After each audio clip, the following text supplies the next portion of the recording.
الحمد للہ بنعمتہ تتم الصالحات لا حول ولا قوۃ الا باللہ۔ اللہ تعالیٰ ہمارے اس وقت میں برکت دے، ہمارے فہم میں برکت دے، اور جو بھی جہاں بھی ہے اللہ تعالیٰ اس کے لیے ہر طرح کی عافیت رکھے کہ پورے سکون کے ساتھ ہم پورے پارے کو سنیں، اور دل سے دعا کیجئے کہ اللہ تعالیٰ شیطان کی اور ہمارے نفس کی ہر رکاوٹ کو ہم سے دور کر دے۔ اللہ تعالیٰ آپ کے میرے لیے آسان کرے۔ شروع کرتے ہیں۔ نحمدہ ونصلی علی رسولہ الکریم، اما بعد فاعوذ باللہ من الشیطان الرجیم، رب اشرح لی صدری ویسر لی امری واحلل عقدۃ من لسانی یفقہوا قولی، ربی یسر ولا تعسر وتمم بالخیر۔ دورہ قرآن 2024 DQ 2024۔ آج اس میں ہم دیکھیں گے پارہ نمبر 26 حامیم۔ حوامیم سے شروع ہونے والی صورتوں کے ساتھ یہ پارے شروع بھی ہو رہے ہیں، اور آج کے اس پارے میں انشاءاللہ حوامیم کے سلسلے کی آخری صورت بھی ہم کریں گے۔ پچھلے پارے میں ہم نے سورۃ حامیم سجدہ، سورۃ شورا، سورۃ زخرف، سورۃ دخان اور سورۃ جاثیہ کی تھی۔ الحمدللہ اللہ تعالیٰ ایک سورت کو چاہے تو 2-2.5 پاروں پہ کر دے، اور چاہے تو ایک ہی پارے کے اندر اتنی زیادہ صورتیں کر دیں۔ اس سے بھی سیکھ لیجئے کہ اللہ کی بانٹ پہ راضی رہنا ہے، کسی کو زیادہ ملا کسی کو کم ملا، اصل بات یہ ہے کہ اس میں سے ہدایت اور نصیحت کتنی لی ہم نے۔ پچھلے پارے میں اللہ تعالیٰ کے رزاق ہونے کی بات تھی، تو اگر اللہ رزاق ہے تو پھر ہمیں فکر کس بات کی؟ بس ایسے ہی سن لیا آپ نے یہ جملہ، اس پہ غور کریے گا بعد میں۔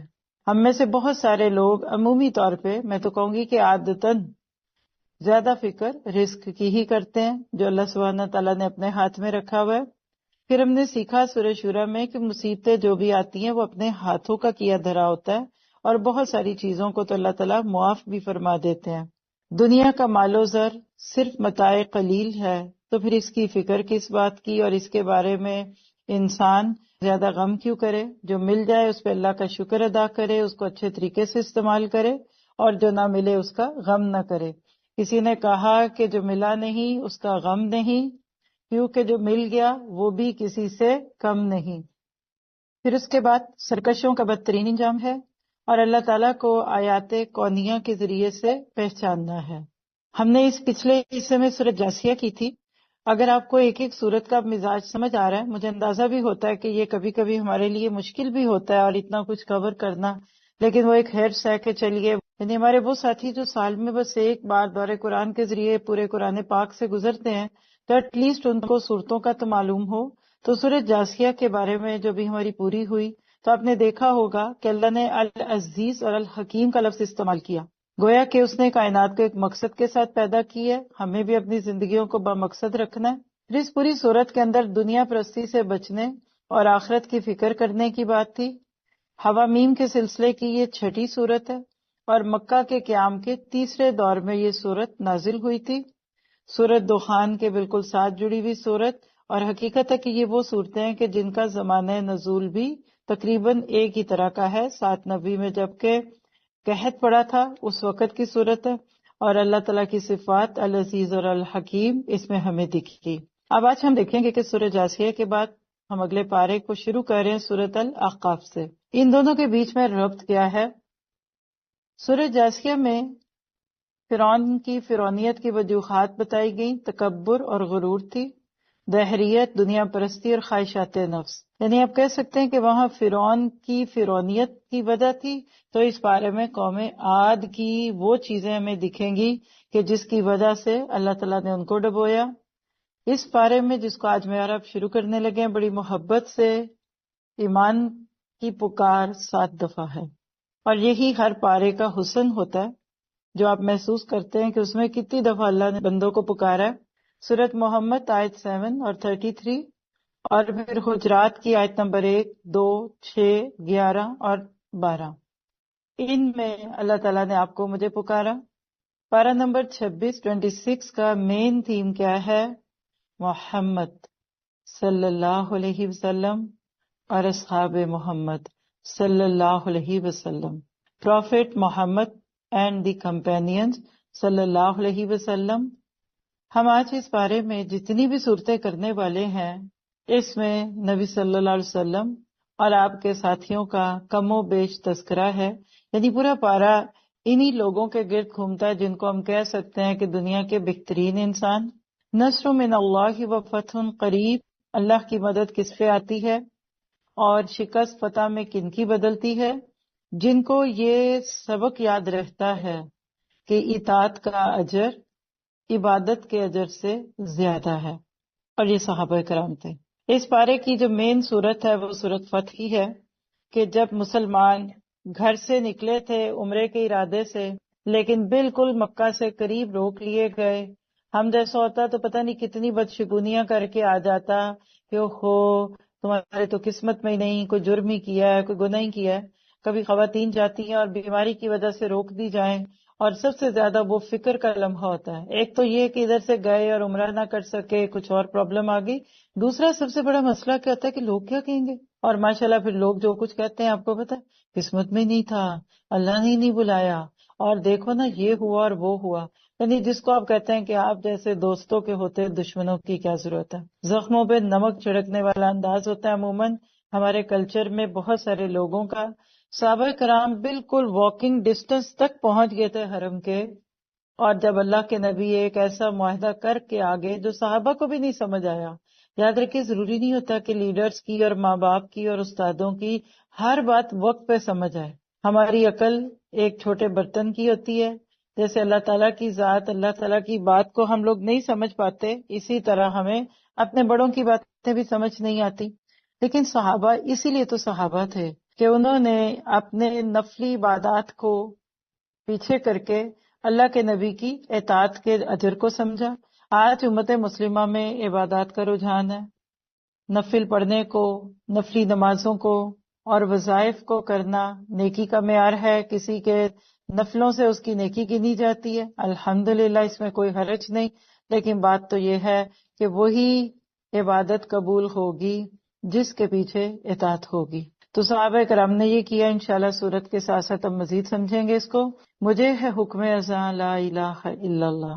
نبی صلی اللہ علیہ وسلم یہاں ایک جس کو آپ کہہ سکتے ہیں نا بریو، بولڈ، بہادر لیڈر کے طور پہ آپ کو دکھیں گے کہ جنہوں نے اپنے صحابہ کو بھی پیچھے ڈال دیا اس وقت جب کہ اللہ کا حکم آ گیا۔ ہم میں سے بہت سارے لوگوں کا یہ ایک بہت بڑا امتحان ہوتا ہے کہ دین کی بات کر رہے ہو، سب کو ساتھ لے کے چلنا، سب خوش رہیں، اپنوں کو بھی خوش رکھنا چاہیے، کچھ تحفے بھی دے دو، کچھ ٹوکن آف تھینکس تو ہو، کچھ اپریسیشن تو ہو، شکریہ ادا نہیں کیا اس لیے یہ ہو گیا۔ تو یاد رکھیے اللہ کے نبی صلی اللہ علیہ وسلم نے حدیبیہ کے موقع پر ایک ایسا سٹینڈ لیا کہ امید تھی کہ آپ کی ٹیم ٹوٹ جاتی، آج کی زبان میں کہہ لیں تو آپ کو ہٹا دیا جاتا، اور آپ کے اور اللہ نہ کرے اصحاب کے بیچ میں ایسے جھگڑے پڑ جاتے کہ جو آج امت مسلمہ میں عام ہے۔ لیکن مجھے ہے حکم ازاں، اس سے کیا پتہ چلتا ہے کہ اچھے لیڈر وہ ہوتے ہیں وہ بات کہتے اور کرتے ہیں جس کی ضرورت ہوتی ہے۔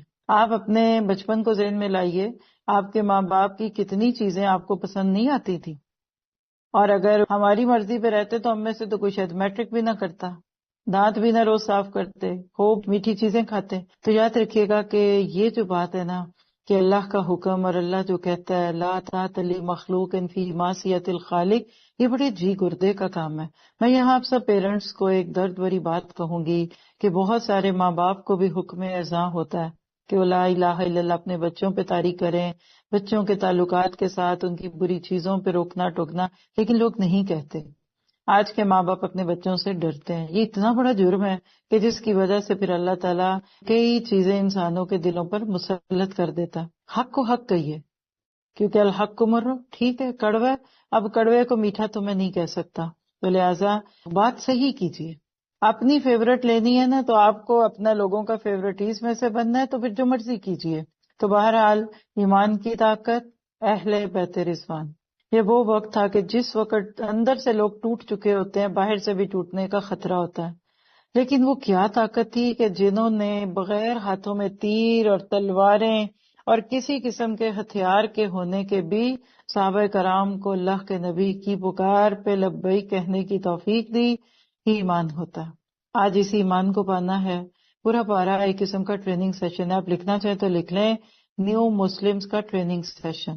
یہ تقریباً جتنی بھی صورتیں، خاص طور پہ سورہ حجرات اور باقی چیز صورتیں، یہ مدینہ میں آنے کے بعد اس دور کی ہیں کہ جب نئے نئے لوگ اسلام پہ آنے لگے، صلح حدیبیہ کے بعد.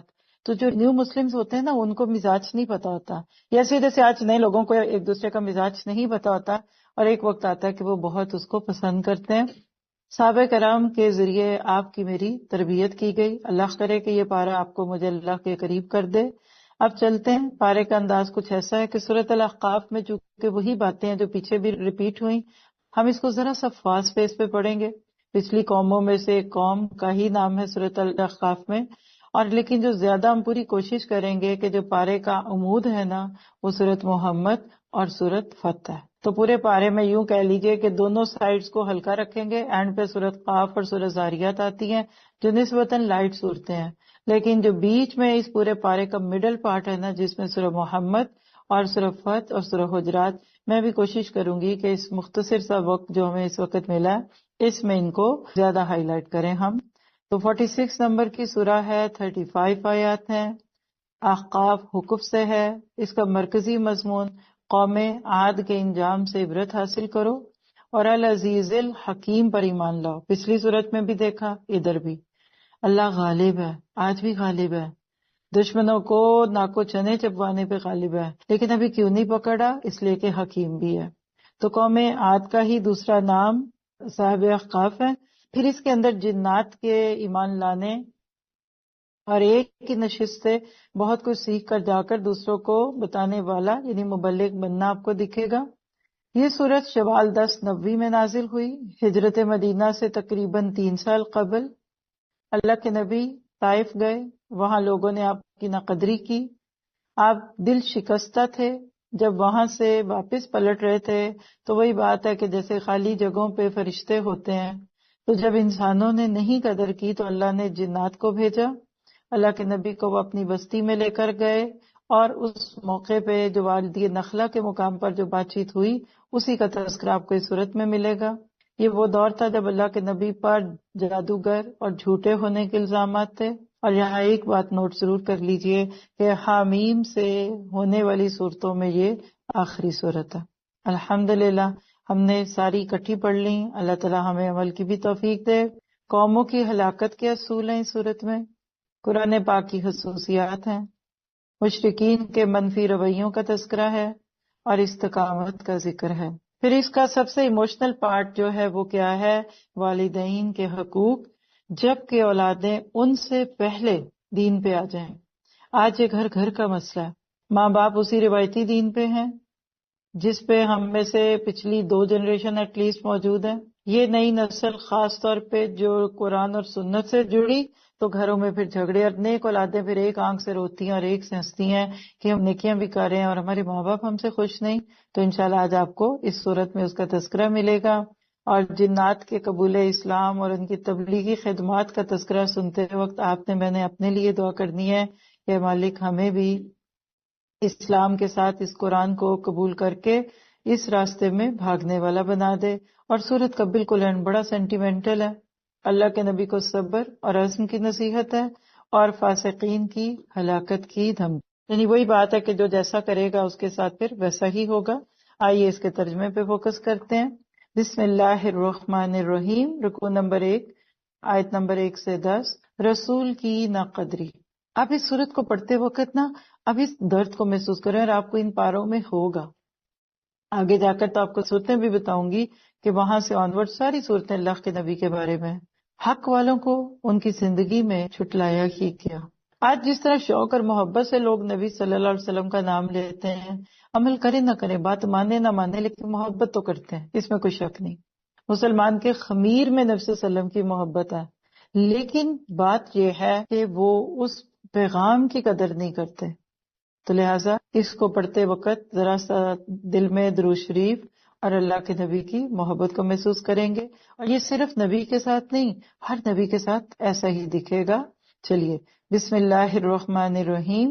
حامیم تنزیل الکتاب من اللہ العزیز الحکیم. حامیم، اس کتاب کا اتارنا اللہ غالب حکمت والے کی طرف سے ہے. ہم نے آسمانوں اور زمین اور ان دونوں کے درمیان کی تمام چیزوں کو بہترین تدبیر کے ساتھ ہی ایک ہی مدت معین کے لیے پیدا کیا ہے۔ اور کافر لوگ کون؟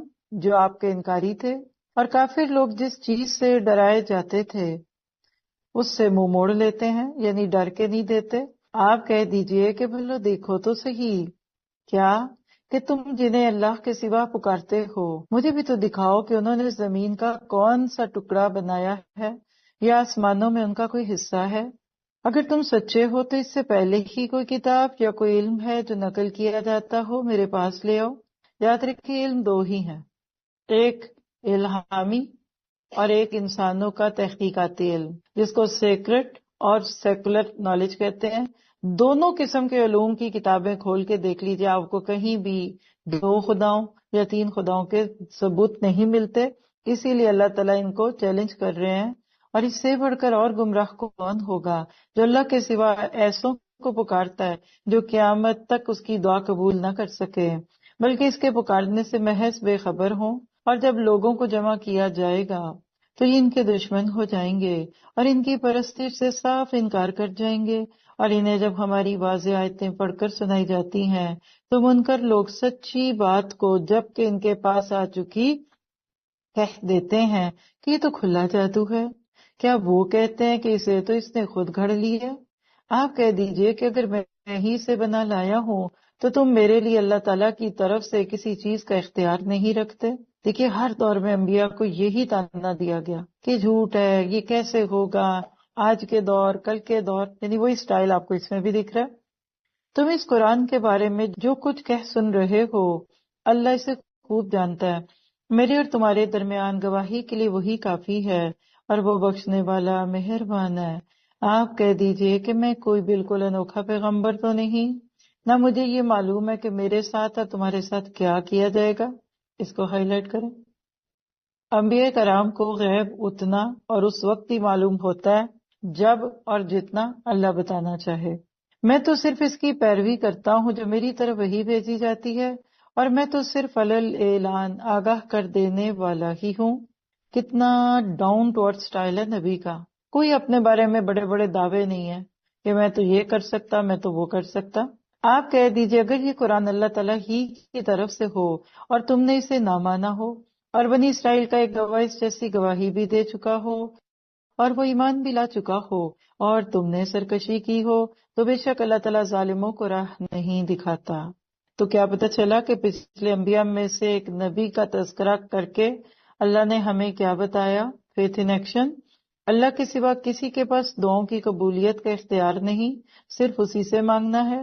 دین پر عمل کرنے کے لیے حالات سے پہلے خیالات کو بہتر بنانا ہے۔ اس کو لکھے۔ لوگ پوچھتے ہیں پاکستان کے حالات کیسے ہیں، اور وہاں سے ہو کے آنے والا کہتا ہے حالات کا تو مجھے نہیں پتا، لیکن حالت بڑی خراب ہے، کپڑے خراب، حال حلیہ خراب، لائف سٹائل بدل گیا، یعنی جو نہ خوب تھا وہی خوب ہونے لگا۔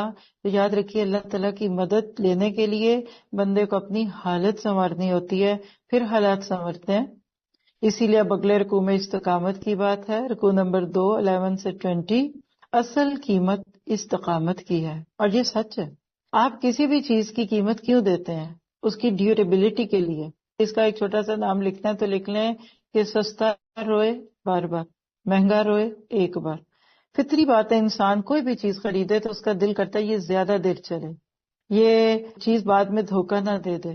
اس کے لیے اب دیکھتے کہ لوگ پیسہ زیادہ بھی لگا لیتے، کہتے اچھی کمپنی کی چیز لو، چلو جہاں اتنے لگانے ایسے کرو، برانڈ نیو لے لو، کوئی بات نہیں، نئی نئی ریفربش نہیں لینا، پتہ نہیں کیا نقص نکل آئے۔ بالکل اللہ کو بھی آپ سے مجھ سے ایسا ہی برانڈڈ دین چاہیے۔ استقامت اسی کا نام ہے۔ آئیے پڑھتے ہیں۔ وَقَالَ الَّذِينَ كَفَرُوا لِلَّذِينَ آمَنُوا، اور کفار نے ایمان والوں کے بارے میں کہا کہ اگر یہ دین بہتر ہوتا تو یہ لوگ اس کی طرف ہم سے سبقت کرنے نہ پاتے۔ خوش فہمیوں کی انتہا، اور غلط فہمیاں بھی ساتھی ہیں۔ اور چونکہ انہوں نے اس قرآن سے ہدایت نہیں پائی، بس یہ کہہ دیں گے کہ یہ تو پرانا جھوٹ ہے، اور اس سے پہلے موسیٰ علیہ السلام کی کتاب پیشوا اور رحمت تھی، اور یہ کتاب ہے تصدیق کرنے والی عربی زبان میں، تاکہ ظالموں کو ڈرائے اور نیک لوگوں کو بشارت ہو۔ بے شک جن لوگوں نے کہا ہمارا رب اللہ ہے، پھر اس پر جمے رہے تو ان پر کوئی خوف ہوگا نہ غمگین ہوں گے۔ آپ کہیں گے یہ تو ہم نے پیچھے بھی پڑھی، حمیم سجدہ میں پڑھی، یہاں پہ ایک اور اینگل سے آ رہی ہے۔ یہ تو اہل جنت ہیں جو سدا اسی میں رہیں گے ان اعمال کے بدلے جو وہ کیا کرتے تھے، اور ہم نے انسان کو اپنے ماں باپ کے ساتھ حسن سلوک کرنے کا حکم دیا۔ اس کی ماں نے اسے تکلیف جھیل کر پیٹ میں رکھا اور تکلیف برداشت کر کے اسے جنا۔ اس کے حمل کا اور اس کے دودھ چھوڑانے کا زمانہ 30 مہینے ہے، یہاں تک کہ جب وہ اپنی پختگی اور 40 سال کی عمر کو پہنچا تو کہنے لگا۔ اب آپ اس دعا کو یاد کریں، میں تو نہیں پوچھتی کہ آپ میں سے کون 40 سے اوپر ہو گیا ہے، لیکن چلیے، کیونکہ میں نے سنا ہے کہ خواتین میں ایج صرف 30 پلس ہوتی ہے، اس سے پیچھے چھوٹے بچوں سے ان کی عمر پوچھے نا تو وہ اوپر ساڑھا بھی لگا لیتے ہیں، 4.5 سال، 5.5 سال، 6 سال 4 مہینے، اور ہم بڑے 20 سال کی عمر تک تو اپنی عمر بتاتے ہیں، اور بلکہ 19 سویٹ ٹین جو ہے وہی ختم ہوتی ہے، اس کے بعد پھر عمر کے سوال پہ گھبراہٹ شروع ہوتی ہے، 20 پلس، چلے 25، اور جب کہتا ہے کوئی اچھا جی مثال آپ کی کہ بس 30 پلس ہوں، یعنی 30 سے 20 اوپر پلس تو 30 ہوا نا۔ مجھے سمجھ نہیں آتا کہ لوگ باقی چیزیں بڑھا کر پسند کرتے ہیں، کپڑے، جوتے، زیور، قیمتیں بڑھا بڑھا کر بتاتے ہیں، اصل ویلیو بتاتے ہیں، خریدتے سستی ہیں، لیکن کہنے کی بات یہ ہے کہ عمر کے بارے میں ایسا کیوں ہے؟ تو اللہ تعالیٰ نے یہاں 40 سال کی عمر کے ہونے والے کی دعا دی ہے، اے میرے پروردگار مجھے توفیق دے کہ میں تیری اس نعمت کا شکر بجا لاؤں جو تو نے مجھ پر اور میرے ماں باپ پر انعام کی ہے، اور یہ کہ میں سے نیک عمل کروں جن سے تو خوش ہو جائے، اور تو میری اولاد کو بھی صالح بنا۔ میں تیری طرف رجوع کرتا ہوں اور میں مسلمانوں میں سے ہوں۔ تو آئیے ذرا اس دعا کو دہراتے ہیں، 40 کے ہو گئے یا ہو جائیں گے، لیکن دعا تو بڑی خوبصورت ہے۔ ربی اوزعنی ان اشکر نعمتک التی انعمت علی وَلِوَالِدَيَّ وَنَعْمَلَ صَالِحًا تَرْضَاهُ وَأَصْلِحْ لِي فِي ذُرِّيَّتِي إِنِّي تُبْتُ إِلَيْكَ وَإِنِّي مِنَ الْمُسْلِمِينَ۔ سوال پھر 40 کا ہی اٹکا ہوا ہے، کیوں؟ یہ 40 سال کا ذکر کیوں ہوا؟ اور ساتھ ہی سوچئے کہ انبیاء کرام کو نبوت بھی 40 میں ملی۔ بچپن سے جملہ سنتے آئے کہ اللہ کے نبی کی عمر مبارک جب 40 سال کے قریب ہوئی تو آپ کو سچے خواب آنے لگے، پھر آپ غار حرا میں جا کے رہنے لگے، اور پھر آپ پہ قرآن کھلا۔ اور اسکالرز میں سے ایک بہت اچھے اسکالر ہیں تو وہ تو کہتے ہیں کہ قرآن سمجھ ہی 40 کے بعد آتا ہے۔ بڑی دیر مجھے بھی اس چیز کا کہتے ہیں نا کہ ایک بندے کے دل میں شوق رہتا ہے کہ 40 کے بعد پتہ نہیں کیا ہونا ہے، اور کسی نے کہا اچھا پھر 40 کے بعد ایک ہی بار پڑھیں گے جب وہ سمجھ ہی نہیں آنا۔ لیکن بات یہ ہے، اس دعا کے سینیریو میں دیکھیے نا تو 40 سال کی عمر میں بندہ 2 نسلوں کو ساتھ لے کے چل رہا ہوتا ہے۔ عموماً اپنے بچے پیدا ہو کے ہمارے قد کے برابر ہو چکے ہوتے ہیں، اور اپنے ماں باپ بوڑھے ہو کے ارذل عمر میں پہنچ چکے ہوتے ہیں۔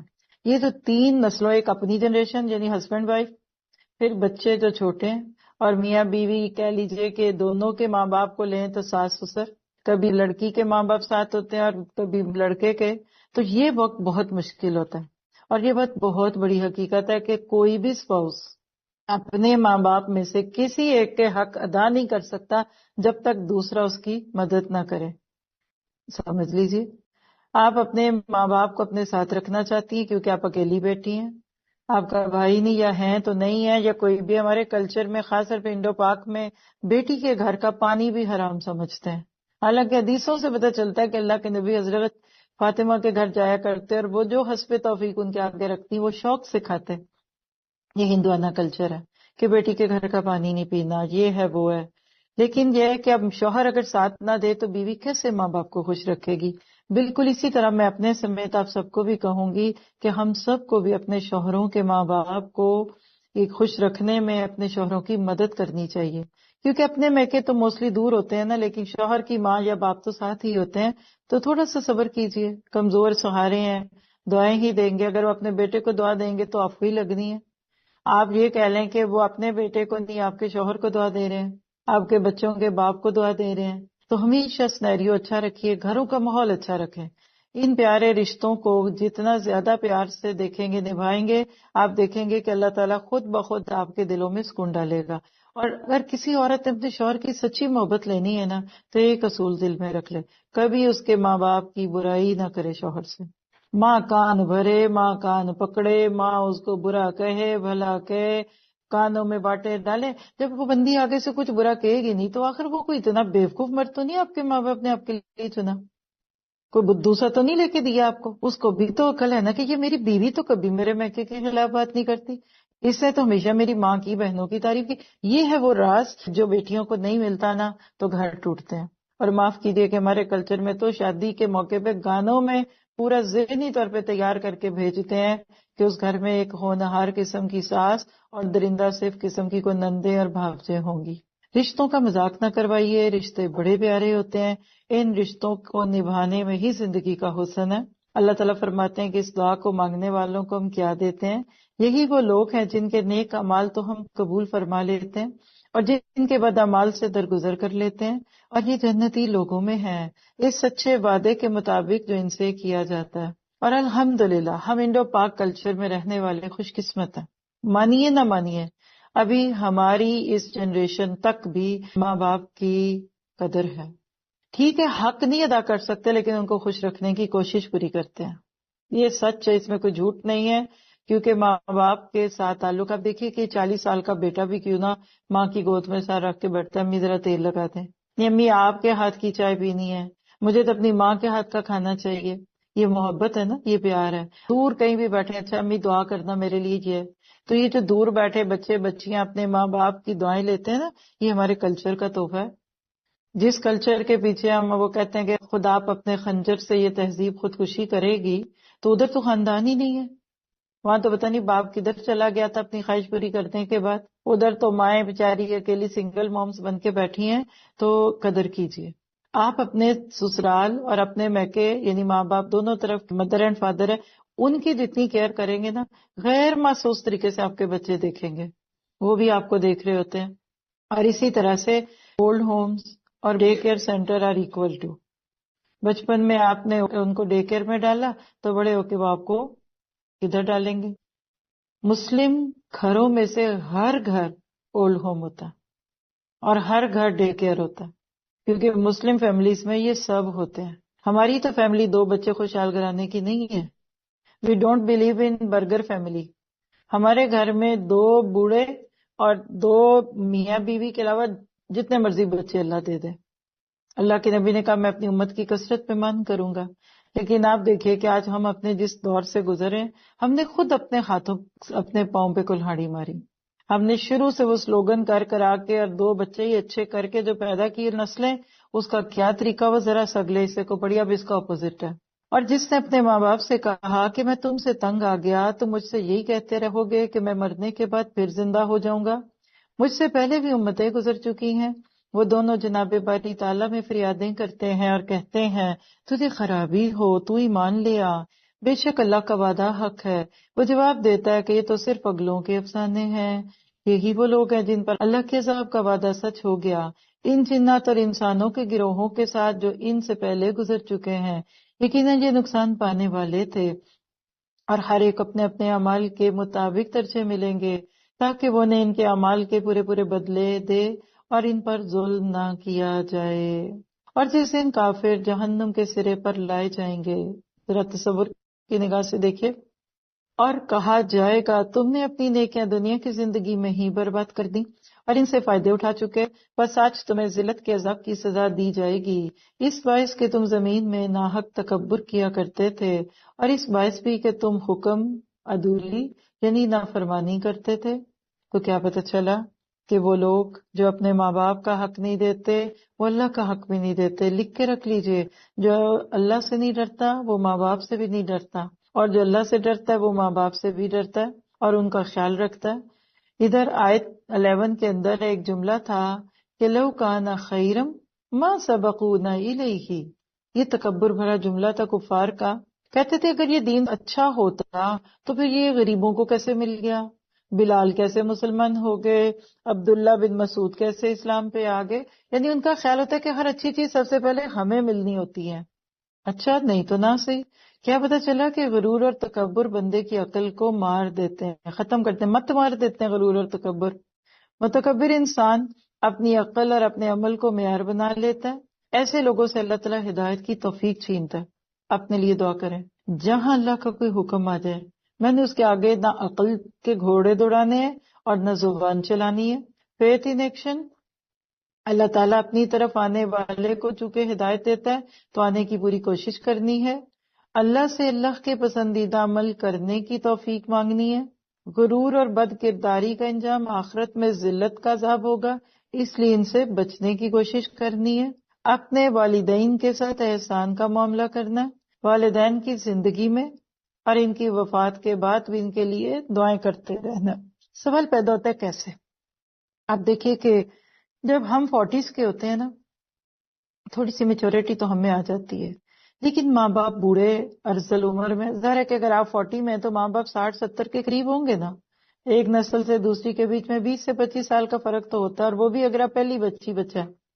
اگر آپ آخری بچے ہیں تو کئی دفعہ ماں باپ اور بچے کے بیچ میں 40-50 سال کا فرق ہوتا ہے.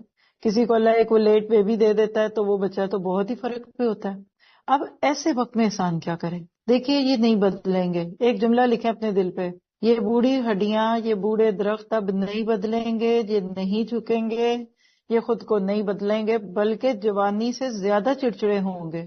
جوانی سے زیادہ ان کو غصہ آئے گا، کیونکہ بیماریاں، نیگیٹیوٹی، خرابیاں پِیچھے سورج یاسین والے دن کر چکے ہیں نا، کہ کیسے بڑھاپے کی سب سے بڑی نیکی خوش اخلاقی ہے.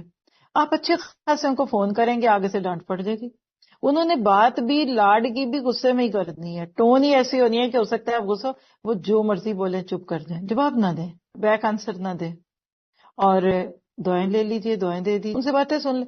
آپ سنیں نہ سنیں وہ سنا لیں، ڈانٹنا نہیں، پیچھے ان کے سے اس ٹون میں بات نہیں کرنی. یہ نہیں ہے کہ پھر ہم غصے میں بیٹھے، اچھا میں فون ہی نہیں کرتی، اچھا کرا تو میں نہیں جواب دوں گی، یا غصے میں بولنا. تو آپ دیکھیے کہ ایسی چیزوں کو لائیے، کل اللہ تعالیٰ آپ کو اس کے بدلے میں دنیا میں ہی خیر دکھائے گا انشاءاللہ. آگے ہے وہ رکوع جس کی وجہ سے اس سورت کو سورت احقاف کہتے ہیں. قوم عاد کا انجام 21 سے 26. رکوع نمبر 3، وَاذْكُرْ أَخَا عَادٍ إِذْ أَنذَرَ قَوْمَهُ بِالْأَحْقَافِ. سورت کا نام آ گیا. اور عاد کے بھائی کو یاد کرو جبکہ اس نے اپنی قوم کو احقاف میں ڈرایا، اور یقیناً اس سے پہلے بھی ڈرانے والے گزر چکے ہیں.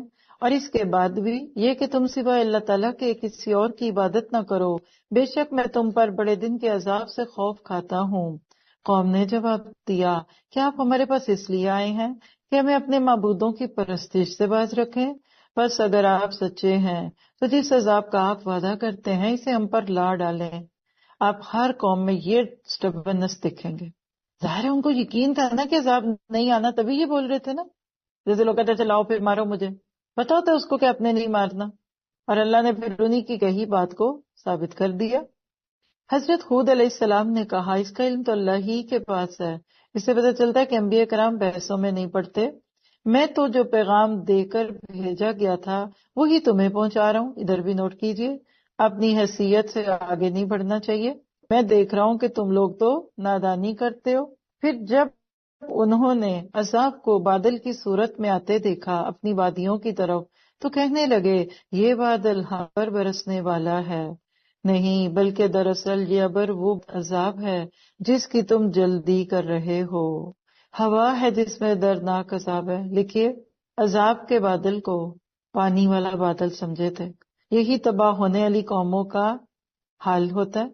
جب اپنے رب کے حکم سے ہر چیز کو ہلاک کر دے گی بس وہ ایسے ہو گئے کہ سوائے ان کے مکانات کے اور کچھ دکھائی نہ دیتا تھا.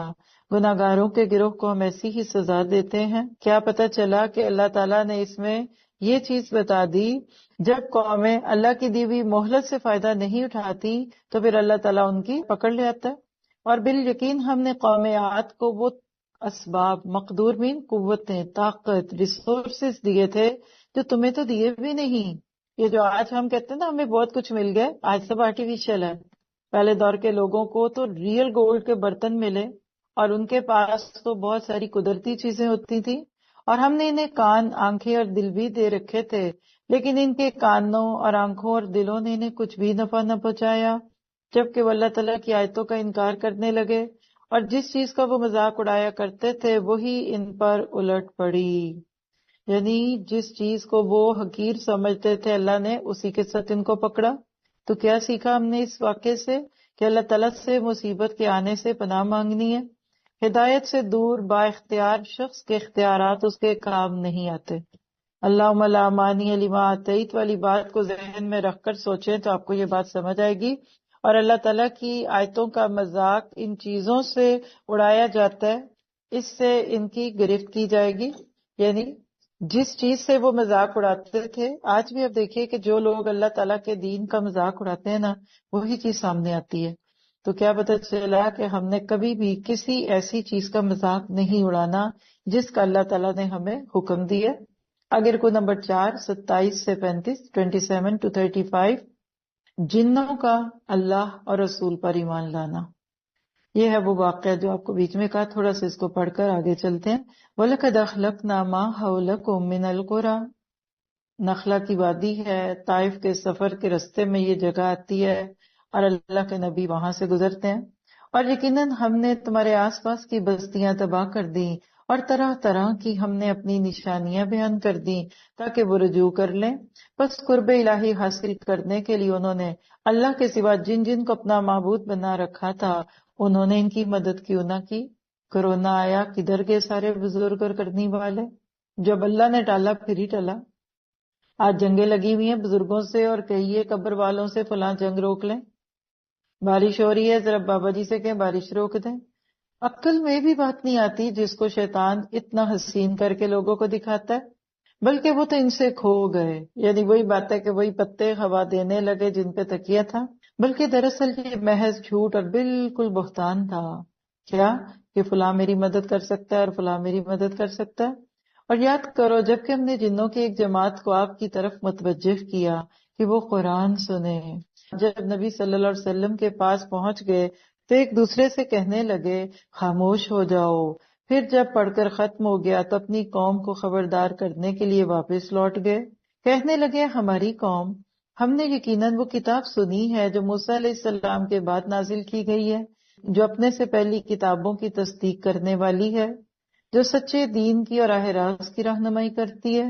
اے ہماری قوم، اللہ کے بلانے والے کا کہا مانو، اس پر ایمان لاؤ تو اللہ تعالیٰ تمہارے تمام گناہ بخش دے گا اور تمہیں المناک سزا سے پناہ دے دے گا. اور جو شخص اللہ کے بلانے والے کا کہا نہ مانے، یعنی جو اللہ کی طرف بلائے، بس وہ زمین میں کہیں بھاگ کر اللہ کو عاجز نہیں کر سکتا اور نہ اللہ کے سوا کوئی اس کے مددگار ہوں گے. یہ لوگ کھلی گمراہی میں ہیں. کیا وہ نہیں دیکھتے کہ جس اللہ نے آسمان اور زمین کو پیدا کیا اور ان کے پیدا کرنے سے وہ نہیں تھکا، وہ یقیناً مردوں کو زندہ کرنے پر قادر ہے. کیوں نہ ہو، وہ یقیناً ہر چیز پر قادر ہے. وہ لوگ جنہوں نے کفر کیا جس دن جہنم کے سامنے لائے جائیں گے، ان سے کہا جائے گا، ذرا سے اس کو سوچئے، کیا یہ حق نہیں ہے؟ یعنی بہت جھٹلاتے تھے نا، کوئی قیامت نہیں، کوئی عذاب نہیں، کوئی پکڑ نہیں، تو بتاؤ یہ تم صحیح دیکھ رہے ہو یا تمہیں دھوکہ ہو رہا ہے؟ تو جواب دیں گے کہ ہاں قسم ہے ہمارے رب کی، حق ہے. اور کیا کریں، اب کیا، یہ تو کہنا ہی پڑے گا. اللہ تعالیٰ فرمائے گا اب اپنے کفر کے بدلے عذاب کا مزہ چکھو. بس اے پیغمبر آپ ایسا صبر کیجئے جیسا صبر عالی ہمت رسولوں نے کیا، اور ان کے لیے عذاب طلب کرنے میں جلدی نہ کیجیے. یہ جس دن اس عذاب کو دیکھ لیں گے جس کا وعدہ دیے جاتے ہیں تو یہ معلوم ہونے لگے گا کہ دن کی ایک گھڑی ہی دنیا میں ٹھہرے. یہ ہے پیغام پہنچا دینا. اتنا زبردست اینڈ ہے سورت کا، ھذا بلاغ. لمبی بات نہیں ہے، بس ایک لفظ ہے، یہ ہے پیغام پہنچا دینا. حجت تمام ہو گئی، بات پہنچ گئی، بس بدکاروں کے سوا کوئی ہلاک نہ کیا جائے گا. تو پچھلی قوموں کے قصے سنا کر اللہ کے نبی صلی اللہ علیہ وسلم کو دلاسا دیا جا رہا ہے کہ یہ وہ لوگ ہیں جنہوں نے آپ کی بات نہیں مانی. تو آپ ذرا ان کے سامنے آج کے دور والوں کو پچھلے دور والوں کی کہانیاں سنا کر دکھا دیجئے کہ جنہوں نے نہیں مانا ان کا کیا انجام ہوا. تو ان ساری صورتوں میں اور ان قصوں میں اصل میں نبی صلی اللہ علیہ وسلم کے دشمنوں کو تو ایک قسم کی آپ کہہ سکتے ہیں کہ سختی کی یا پکڑ کی خبر دی جا رہی تھی، لیکن آن دا سیم ٹائم نبی صلی اللہ علیہ وسلم کو تسلی بھی دی جا رہی تھی. دیکھیے کہ مظلوم جو ہوتا ہے نا، وہ کبھی چاہتا نہیں ہے کہ ظالم کو سزا مل. فطری بات ہے، بندہ مومن ہمیشہ نرم دل کا ہوتا ہے. وہ یہ نہیں کہتا اچھا اللہ ان کو پوچھے گا. اچھا پھر اللہ ان کو پکڑے. یہ تو اب ہمارے حوصلے کھل گئے ہیں نا. ہم تو ذرا اپنے مسلک اور فرقے سے ذرا ہٹ کے بات کسی کی سنیں تو ہم بدوائیں دے رہے ہوتے ہیں. اللہ ان کو پکڑے، اللہ ان کو غارت کرے. سچا مومن ہمیشہ نرم مزاج ہوگا. جو نرم مزاج نہیں ہے وہ دیندار نہیں ہے. وہ حافظ ہو سکتا ہے، عالم ہو سکتا ہے، مبلغ ہو سکتا ہے، لیکن وہ نرم نہیں ہے. انبیاء کرام تو سب سے نیک اور سب سے سچے لوگ تھے نا. تو انہوں نے اپنی قوموں کے سارے معاملات کو دیکھنے اور سننے کے باوجود بھی ان کے لیے بد دعا نہیں کی، لیکن وہ خود اپنی پکڑ میں آ گئے. پھر اس میں ہم دیکھیں جنات کا قصہ آیا. اس سے کتنی بات سمجھ آتی ہے کہ انسانوں کی طرح جنات کی طرف ہمارے پیارے نبی بھیجے گئے تھے. یہ اللہ کے نبی کی وہ خاص خوبی ہے جو باقی انبیاء کرام سے آپ کو ممتاز کرتی ہے، آپ کو ڈسٹنگوش کرتی ہے کہ آپ کی نبوت جنوں اور انسانوں میں کے لیے تھی. اسی لیے آگے سورۃ جن میں بھی ہم پڑھیں گے کہ جنت میں بھی جن ہوں گے. ڈر گئے؟ ان کی اپنی بستی ہوگی، آپ بے فکر ہو جائیں اور آپ کا سارا ڈر خوف تو نکال کر ہی اللہ نے آپ کو بھیجنا ہے. لیکن جنوں میں بھی اچھے اور برے دونوں قسم کے جنات ہوتے ہیں. پھر اس کے بعد کیا سیکھا کہ قرآن کو خاموشی سے اور غور سے سننا چاہیے. پھر اسی طرح قرآن کا علم حاصل کر کے اسے آگے پہنچانا ہے. ہمت اور صبر کرنا پیغمبروں کی سنت ہے اور اس سنت کو ہم نے اپنانا ہے انشاءاللہ تعالی. اب یہاں پہ صورت پوری ہوئی.